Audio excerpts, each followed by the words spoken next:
Bro, umeze bite? Bite? Ni sawa? Naje kureba wa mukobwa wa muhanda. Naje kureba wa mubebe wa muhanda. Uje kureba mushiki wanje, urani mushiki wanje. Mushiki wawe? Ya, nayi nabuze n'ukuntu muza nawe mwana. Niba ari mushiki wawe uramureba n'ibiki se? Uramureba ubundi mwana. Ni mushiki wanje dufitanye gahunda mani mubwire. Mushiki wawe? Dufitanye gahunda. Mubwire mani dufitanye gahunda ndi gukerera. N'ubukabutura? Semani mbaye iki sindi rasta semani. Cyanda n'ubukabutura n'ubusogisi. Mani rasta mani mubwire mani. Yewe oya reka ibyo tubyo none se ubundi twebwe ko turi abakire wowe ufite iki ntabwo yakubwiye ngira ntabwo yakubwiye ko afite sheri we mani je buriya nunze ingurube ebyiri mu cyaro inkoko eshanu utunze iki ingurube ebyiri mu cyaro n'inkoko eshanu niyo mpamvu uri kunuka amaby'ingurube uzi ko mushiki cyane namwemeye ko nzamuha ingurube imwe ibaze none kandi ngurube nzamuhigiye ku bwago ubwo nuvanga uzamuka ingurube oya nzayimuha nago nzamuka I don't want peace genda we ntabwo tugushaka hano we Yehova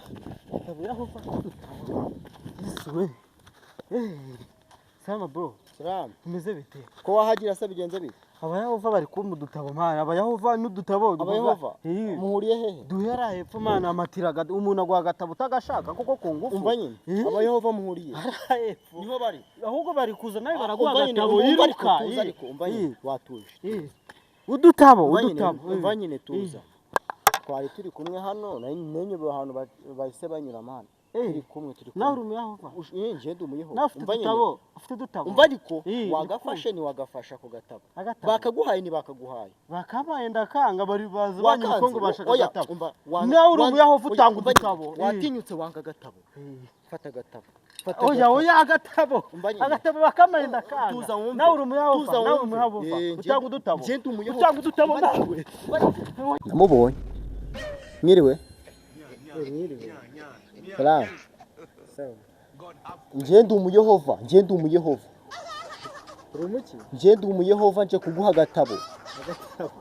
agatabo ngo usome oya nje kuguha agatabo ngo ugasome urumva nyine oya umva nyine oya reka kumvikana n'agatabo nshaka mana n'agatabo nshaka ndetse agatabo gataka ku ngufu twebwe agatabo gataka oya wabanje kandi bari Your voice Shamana Asa shavuye kutarwambitse mu munsi rukuje Shamana ibire ku mugoro wanjye izuba ryamushajije Nose cyo ikibazo nyine uko ari gushaka turyamana buri kanya None ubwo muhungiye he Nangiye kumega kwa mudugudu mva imbere